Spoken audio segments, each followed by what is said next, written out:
Hello दोस्तों, आज की इस वीडियो में हम cultural transformation in early modern Europe first के चैप्टर सेकंड को पढ़ेंगे, पुनर्जागरण।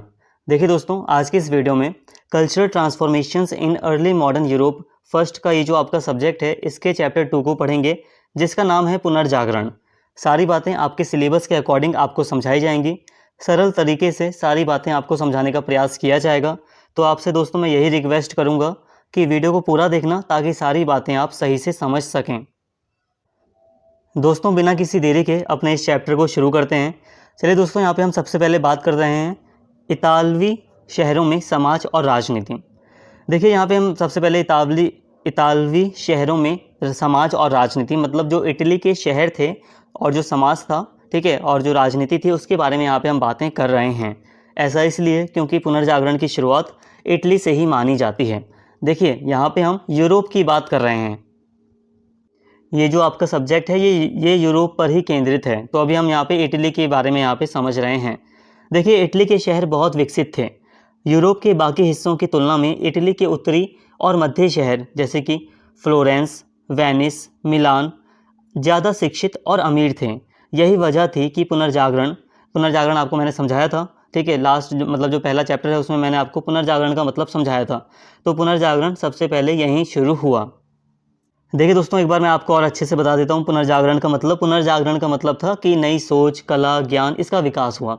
देखिए, पुनर्जागरण का शाब्दिक अर्थ यही है कि दोबारा जागना, ठीक है। पुनः जागरण मतलब दोबारा जागना, ठीक है। लेकिन इसमें क्या हुआ, तो इसमें ये हुआ कि जो पुराने जो साहित्य थे, जो पुरानी जो कलाएं थी, उनको दोबारा से उजागर किया गया, ठीक है। जो पुराने जो रोमन, ग्रीक जो साहित्य थे, ये दोबारा सामने आए। अब इनका और अच्छे से अध्ययन किया जाने लगा। अब इनका और विकास किया गया। नए विचार भी शामिल हुए, ठीक है। नई सोच सामने आई, ठीक है। मानवतावाद का विचार जुड़ा। लोगों की स्वतंत्रता की बात की जाने लगी। व्यक्तिवाद की बात की जाने लगी, मतलब व्यक्ति को महत्व दिया जाने लगा। कला ज्ञान का विकास हुआ। यही था पुनर्जागरण, ठीक है।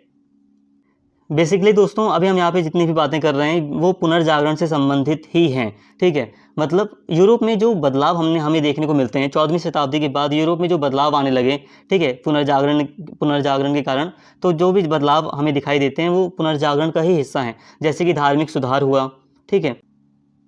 लोगों ने तर्क के आधार पर प्रश्न पूछने शुरू किए, तो ये पुनर्जागरण था। आई होप यहाँ पे ये आप पुनर्जागरण का मतलब आपको समझ में आ गया। लेकिन यहाँ पे अभी आपको मतलब नहीं बताया जा रहा। यहाँ पे एक सामान्य बात बताई जा रही है कि उस समय 14वीं शताब्दी के आसपास जो इटली के शहर थे वो बहुत विकसित थे, ठीक है। यूरोप के बाकी हिस्सों की तुलना में अगर हम इटली के शहरों की बात करें, इटली के जो उत्तरी और मध्य शहर थे, ठीक है, उत्तरी भाग और मध्य भाग के जो शहर थे इटली के, जैसे कि फ्लोरेंस, वेनिस, मिलान, तो ये ज़्यादा विकसित थे, ठीक है। ये यहाँ लोग ज़्यादा शिक्षित थे और अमीर थे। समाज 3 वर्गों में बटा था, ठीक है। वहाँ का समाज 3 वर्गों में बटा था, ठीक है। इसे नॉर्मली इजी तरीके से समझिए। एक था ऊपरी वर्ग, ठीक है, एक था मध्य वर्ग और एक था निचला वर्ग। ऊपरी वर्ग में अमीर, शिक्षित और सत्ता में रहने वाले लोग थे, मतलब जो कुलीन परिवार था वो था, ठीक है, नॉर्मली कह देते हैं, ठीक है। मध्य वर्ग में दुकानदार, कलाकार, व्यापारी, गिल्ड वर्कर आदि, मतलब इसमें व्यापारी वगैरह आ गए, कलाकार आ गए, दुकानदार आ गए मध्य वर्ग में, ठीक है। निचला वर्ग, ठीक है, जो कि गरीब वर्ग था, इसमें मजदूर और घरेलू काम करने वाले लोग शामिल थे। पुनर्जागरण की सोच इन्हीं ऊपरी 2 वर्गों से शुरू हुई, क्योंकि उनके पास धन और शिक्षा दोनों थे। मतलब दोस्तों, ये जो ऊपरी वर्ग है और ये जो मध्य वर्ग है, तो इन्हीं के द्वारा पुनर्जागरण की जो सोच है वो इन्हीं के द्वारा आगे बढ़ी, या इन्हीं के द्वारा हम यूँ कह सकते हैं कि पुनर्जागरण सामने आया। क्योंकि ये जो 2 वर्ग थे, इनके पास धन और शिक्षा दोनों थे। सारी बातें समझ में आएंगी जैसे जैसे जैसे आप एक टॉपिक को समझेंगे। आगे की जो भी बातें हैं, जब आप उनको समझेंगे तो आपको यहाँ पे सारी बातें अच्छे से समझ में आएंगी। देखिए, शहरों में धन और व्यापार बढ़ा। व्यापार और बैंकिंग से शहरों में, ठीक है, इटली के शहरों में खूब पैसा आया।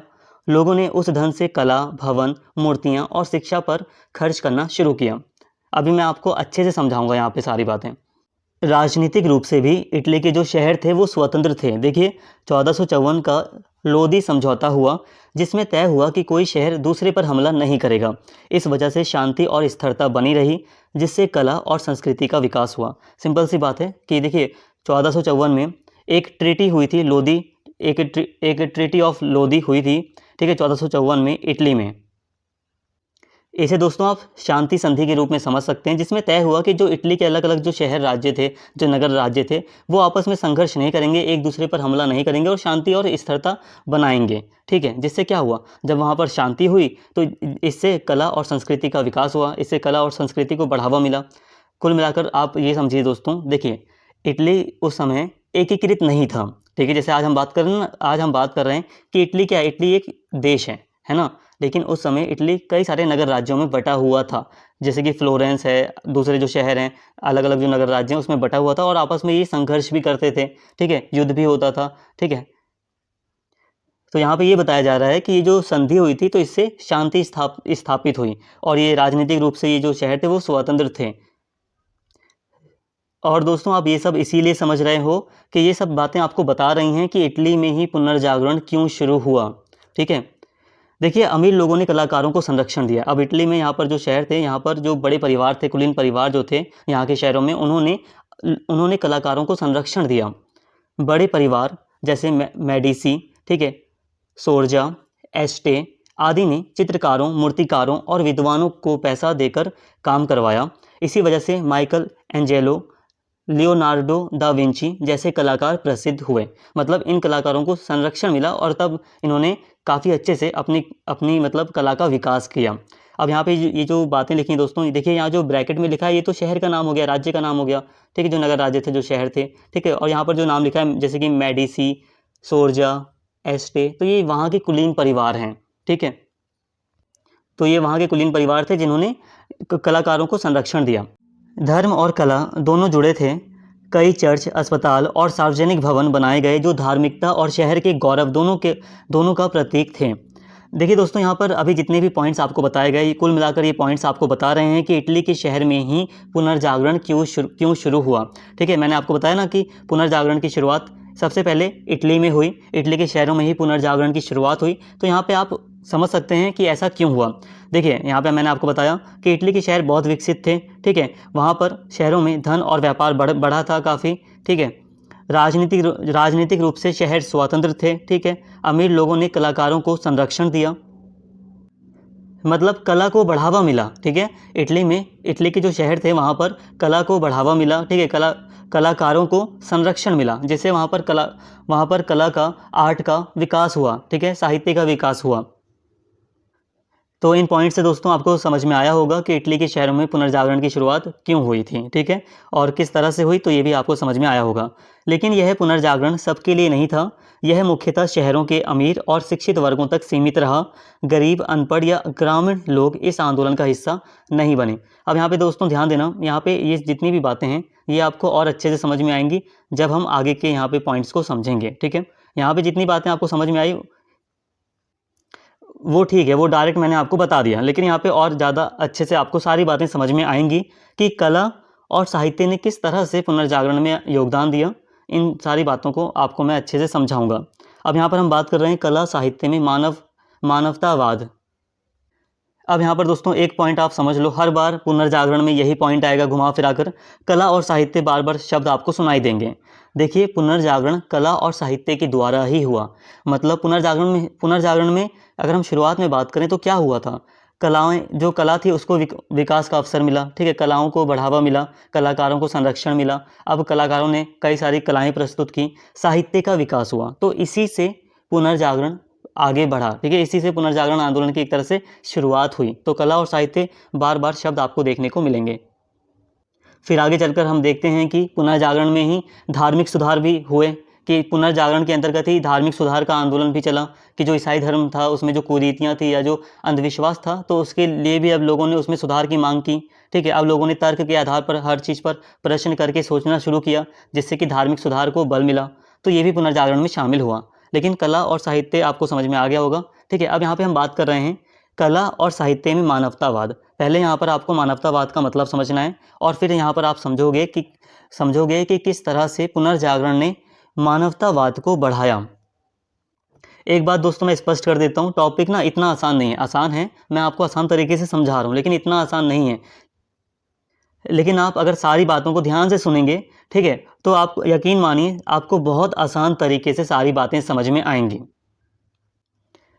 देखिए मध्यकाल में कला और साहित्य का विषय ज़्यादातर ईश्वर, धर्म और आत्मा की मुक्ति हुआ करता था।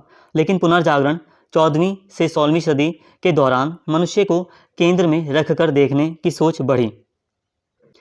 मतलब 14वीं से 16वीं सदी के बीच हमें दिखाई देता है कि यूरोप में मतलब मानवतावाद का विचार बढ़ता है। ठीक है, मानवतावाद का मतलब है मनुष्य को केंद्र में रखना। यह सोच थी कि मानवतावाद मतलब कि इंसान अपनी बुद्धि, मेहनत और तर्क से अपना जीवन बेहतर बना सकता है। ईश्वर में विश्वास तो था, लेकिन हर चीज़ भगवान के भरोसे छोड़ने की जगह इंसान खुद भी कुछ करे, यही विचार था मानवतावाद।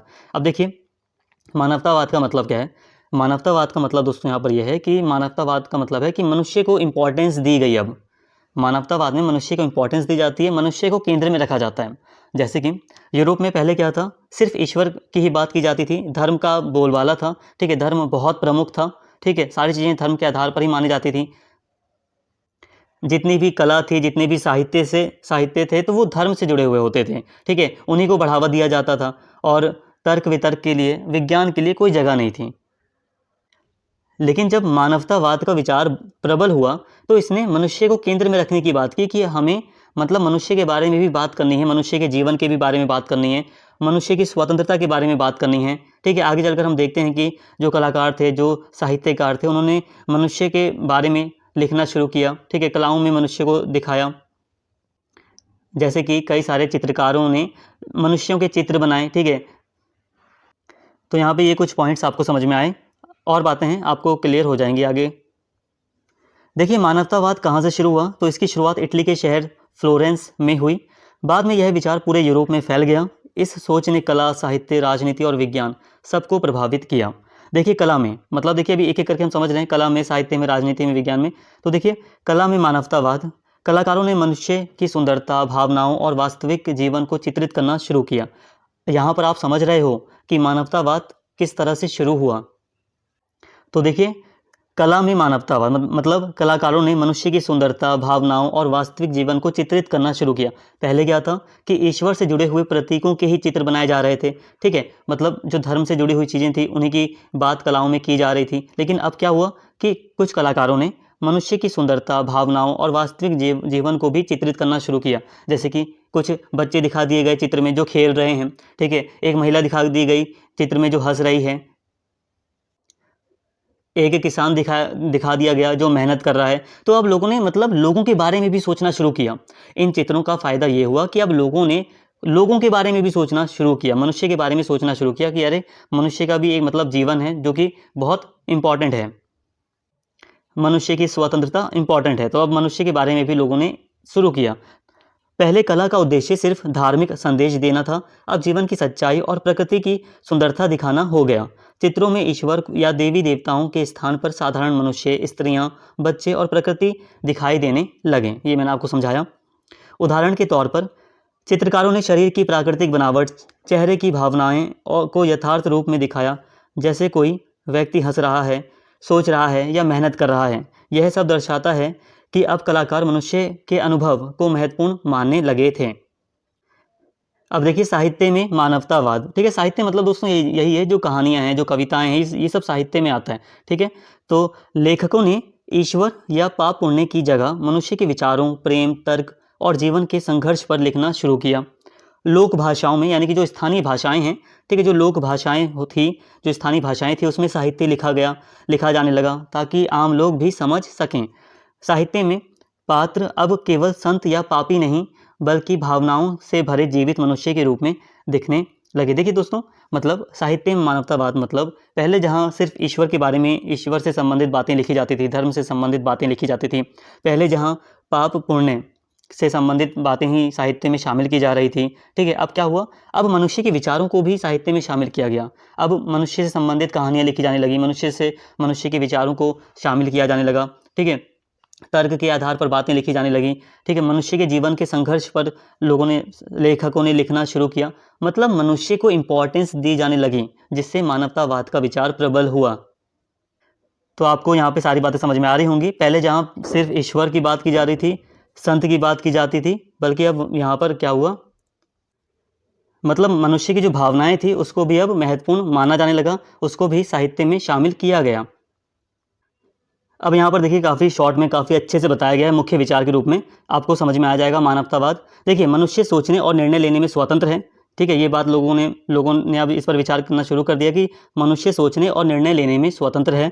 ज्ञान और तर्क के माध्यम से जीवन को बेहतर बनाया जा सकता है। जीवन का उद्देश्य केवल परलोक नहीं बल्कि यह संसार भी सुंदर बनाना है। निष्कर्ष, पुनर्जागरण काल में कला और साहित्य ने मनुष्य को केंद्र में रखकर देखने की नई दृष्टि दी। इसने मानवतावाद को जन्म दिया, यानी ऐसी सोच जिसमें मनुष्य, उसकी बुद्धि, भावनाएं और अनुभव सर्वोपरि हैं। तो देखिए आपको यहाँ पे काफ़ी अच्छे से मानवतावाद समझ में आया, किस तरह से पुनर्जागरण के समय मानवतावाद के विचार को यूरोप में काफ़ी ज़्यादा इसका विकास हुआ पुनर्जागरण के दौरान, मानवतावाद के विचार का। ठीक है, मानवतावाद मैंने आपको समझा दिया, जिसमें मनुष्य को केंद्र में रखा जाता है। मनुष्य को केंद्र में रखने का मतलब है कि हम कोई विचार कर रहे हैं तो मतलब मनुष्य को महत्वपूर्ण मान रहे हैं, मनुष्य के जीवन की बात कर रहे हैं, मनुष्य के अनुभव की बात कर रहे हैं, हम मान रहे हैं कि मनुष्य में तर्क की शक्ति होती है। ठीक है, आई होप यहाँ पे ये बात आपको समझ में आई होगी। ठीक है, तो अभी यहाँ पर हमने दो टॉपिक नॉर्मली अभी यहाँ पर हमने समझे कि पुनर्जागरण किस तरह से इटली में शुरू हुआ, इसको हमने देखा शुरू में। ठीक है, और यहाँ पे अभी हमने देखा कि कला और साहित्य में किस तरह से मानवतावाद का जो मतलब विचार है वो किस तरह से सामने आया, किस तरह से कला और साहित्य ने मानवतावाद के विचार को आगे बढ़ाया, मतलब मानवतावाद के विचार का विकास किया। ठीक है, पुनर्जागरण के दौरान ही ये हुआ। अब यहाँ पर हम बात कर रहे हैं विज्ञान और दर्शन शास्त्र में विकास की। ठीक है, मतलब जैसे कला और साहित्य में हम देखते हैं ना विकास हो रहा था, वैसे हमें विज्ञान और दर्शन शास्त्र में भी विकास होता दिखाई देता है। देखिए पुनर्जागरण के समय यूरोप, खासकर इटली, केवल कला और साहित्य का केंद्र नहीं था बल्कि विज्ञान और नए विचारों का भी जन्म स्थान बन गया था। लोग अब धार्मिक विश्वासों के बजाय तर्क, प्रयोग और अनुभव पर भरोसा करने लगे थे। मतलब यहाँ पर यही कहा जा रहा है कि इटली में, मतलब यहाँ पर यूरोप में, स्पेशली इटली में केवल कला और साहित्य ही का ही मतलब विकास नहीं हो रहा था, सिर्फ इसी क्षेत्र में नए विचार नहीं आ रहे थे बल्कि विज्ञान और नए विचारों का भी यहाँ पर आगमन हो रहा था। अब देखिए यहाँ पे विज्ञान का विकास, पहले लोग मानते थे कि पृथ्वी ब्रह्मांड का केंद्र है, लेकिन निकोलस कोपरनिकस ने कहा सूर्य केंद्र में है और पृथ्वी समेत सभी ग्रह उसके चारों ओर घूमते हैं। बाद में गैलीलियो ने दूरबीन बनाकर इसे साबित किया। उन्होंने दिखाया कि कोपरनिकस सही थे। उन्होंने चांद और ग्रहों की गति का अध्ययन किया, जिससे लोगों की सोच बदल गई।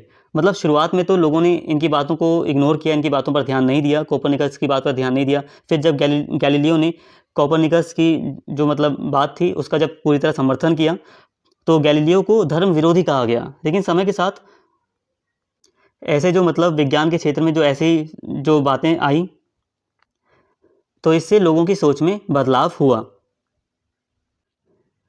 वेसालियस और विलियम हार्वे जैसे वैज्ञानिकों ने मानव शरीर के बारे में नई खोजें की। हार्वे ने बताया कि हृदय से रक्त पूरे शरीर में घूमता है। इससे लोगों को समझ आया कि शरीर एक प्राकृतिक मशीन की तरह काम करता है। तो मतलब विज्ञान के क्षेत्र में भी विकास हुआ। दर्शन शास्त्र का विकास, इस समय लोगों ने सोचने का नया तरीका अपनाया। अब सवाल उठाना, तर्क करना, सच्चाई को खुद ढूंढना जरूरी माना गया। लियोनार्डो दा विंची ने कहा कि ज्ञान पाने के लिए प्रयोग और अनुभव जरूरी है। उन्होंने युद्धों का विरोध किया और कहा कि हिंसा सबसे बड़ा अपराध है, मतलब अहिंसा की बात की। देखिए दर्शन शास्त्र का विकास, इसका मतलब सिंपल सा है कि अब कोई चीज़, मतलब किसी चीज़ का अगर अध्ययन किया जा रहा था तो अब सवाल के द्वारा उसका अध्ययन किया जा रहा था। मतलब कई तरह के सवाल किए जाते थे, जैसे कि कोई चीज़ है तो क्यों, क्या, कैसे। ठीक है, कोई चीज़ सही है या गलत है, ऐसे सवाल किए जा रहे थे। इस हिसाब से उसका अध्ययन किया जा रहा था। तो इसी को कहा गया है दर्शन शास्त्र का विकास। तो यहाँ तक आपने ये सारी बातें समझी। अब यहाँ पर हम बात कर रहे हैं कि इटली से परे पुनर्जागरण। देखिए दोस्तों, ये कई बार क्वेश्चन आता है एग्जाम में कि इटली के बाहर किस तरह से पुनर्जागरण का प्रसार हुआ, किस तरह से पुनर्जागरण इटली के बाहर के देशों में, मतलब जो यूरोप के जो दूसरे देश हैं वहाँ उसमें फैल रहा था या फैला। तो इससे क्वेश्चन आते हैं एग्जाम में। अब देखिए 15वीं सदी के अंत तक पुनर्जागरण सिर्फ इटली तक सीमित नहीं रहा बल्कि यूरोप के दूसरे देशों जैसे जर्मनी, फ्रांस, इंग्लैंड और स्पेन और नीदरलैंड में भी फैल गया। लेकिन इन देशों में इसका रूप थोड़ा अलग था। मतलब इन देशों में जो पुनर्जागरण का प्रसार हमें दिखाई देता है वो थोड़ा अलग दिखाई देता है इटली की तुलना में। देखिए दोस्तों, इटली में पुनर्जागरण ज़्यादातर कला, चित्रकला और मूर्तिकला से जुड़ा था। जबकि उत्तरी यूरोप जैसे कि जर्मनी, नीदरलैंड जैसे देशों में इसका ज़्यादा असर धार्मिक सुधार, नैतिकता और साहित्य में दिखा। यहाँ के विचारक समाज और चर्च में सुधार लाना चाहते थे। मतलब इटली में हमें ये दिखाई देता है कि जो पुनर्जागरण हुआ था वो चित्रकला, मूर्तिकला, मतलब कला और साहित्य के क्षेत्र में अधिक था, ठीक है। लेकिन उत्तरी यूरोप के जो देश थे जैसे कि जर्मनी, नीदरलैंड, तो यहाँ पे हमें जो पुनर्जागरण दिखाई देता है वो एक सुधार आंदोलन के रूप में दिखाई देता है, एक धार्मिक सुधार आंदोलन, नैतिकता के प्रसार के रूप में दिखाई देता है। साहित्य में पुनर्जागरण हमें यहाँ पर दिखाई देता है। देखिए दोस्तों, यहाँ पे हम जर्मनी की बात कर रहे हैं अभी, तो देखिए यहाँ जर्मनी में पुनर्जागरण का असर धर्म सुधार के रूप में अधिक दिखाई दिया। लोगों ने चर्च की अंधविश्वासी मान्यताओं पर सवाल उठाने शुरू किए। चित्रकारों और लेखकों ने आम लोगों के जीवन को अपनी कृतियों में दिखाया। यह सब लोगों को सोचने और बदलाव लाने के लिए प्रेरित करता गया। देखिए दोस्तों, जर्मनी में हमें पुनर्जागरण आंदोलन का काफ़ी प्रभाव धर्म सुधार के रूप में दिखाई देता है। यहाँ पर लोगों ने चर्च से संबंधित यानी कि धर्म से संबंधित जो कुछ अंधविश्वासी मान्यताएं थी, अब लोगों ने उस पर सवाल करने शुरू किए। मतलब तर्क के आधार पर लोगों ने उस पर सवाल किए और धार्मिक सुधार की बात की। चित्रकारों ने, लेखकों ने आम लोगों के जीवन को अपनी कृतियों में यानी कि अपने लेखन में शामिल किया, ठीक है। इसको यहाँ पे और अच्छे से बताया गया है। देखिए, जर्मन कला और विज्ञान, अल्ब्रेक्ट ड्यूरर और हैंस हॉलविन प्रसिद्ध चित्रकार थे। ड्यूरर की रचनाएं जैसे the four apostles, the crucified Christ और मेलनकोली प्रसिद्ध हैं। मेलनकोली नामक चित्र में उन्होंने एक ऐसी स्त्री को दिखाया इसमें जिसके छोटे पंख हैं और वह उड़ नहीं सकती। यह उस समय महिलाओं की सीमाओं का प्रतीक था। तो देखिए, यहाँ पे उन्होंने मेलनकोली नामक चित्र में एक महिला को प्रतीक के रूप में दिखाया, ठीक है, जिसके छोटे पंख थे, ठीक है। वो इस चीज़ का प्रतीक थी कि यह उस समय महिलाओं की सीमाओं का प्रतीक था। विज्ञान के क्षेत्र में जोहान केपलर ने साबित किया कि सूर्य के चारों ओर ग्रह जो हैं वो वृत्ताकार नहीं बल्कि अंडाकार मार्ग में घूमते हैं। इस खोज ने पुराने धार्मिक और दार्शनिक विश्वासों को चुनौती दी। तो इस तरह से दोस्तों यहाँ पे हम जर्मनी में देखते हैं पुनर्जागरण आंदोलन का विकास, हम यहाँ पे इस तरह से जर्मनी में देखते हैं। तो कुछ बिंदुओं में मैंने आपको यहाँ पे समझाने का प्रयास किया। अब यहाँ पर हम नीदरलैंड की बात कर रहे हैं। तो देखिए, यहाँ के विद्वान डेसिडेरियस इरास्मस ने धर्म की सच्ची भावना पर जोर दिया। उनकी प्रसिद्ध पुस्तक प्रेज ऑफ फॉली है, जिसमें उन्होंने धार्मिक पाखंड का मजाक उड़ाया। लोगों में शिक्षा और नैतिकता के प्रति जागरूकता बढ़ी। फ्रांस में पुनर्जागरण मुख्य रूप से साहित्य और दर्शन में दिखा। रबेलेस और मॉन्टेन जैसे लेखकों ने कहा, इंसान को अपने दिमाग से सोचना चाहिए और जीवन को खुशी और सच्चाई के साथ जीना चाहिए। यहाँ के विचारों ने आगे चलकर समाज और धर्म सुधार की नींव रखी। स्पेन की अगर हम बात करें तो स्पेन में पुनर्जागरण कला और नाटकों में दिखाई दिया। चित्रकारों ने धार्मिक भावनाओं और इंसानी दुख सुख को जीवंत बनाया। लोपे डी वेगा जैसे नाटककारों ने समाज की बुराइयों और राजा की जिम्मेदारियों को अपने नाटकों में दिखाया। तो मतलब स्पेन में कला और नाटकों में हमें पुनर्जागरण दिखाई देता है।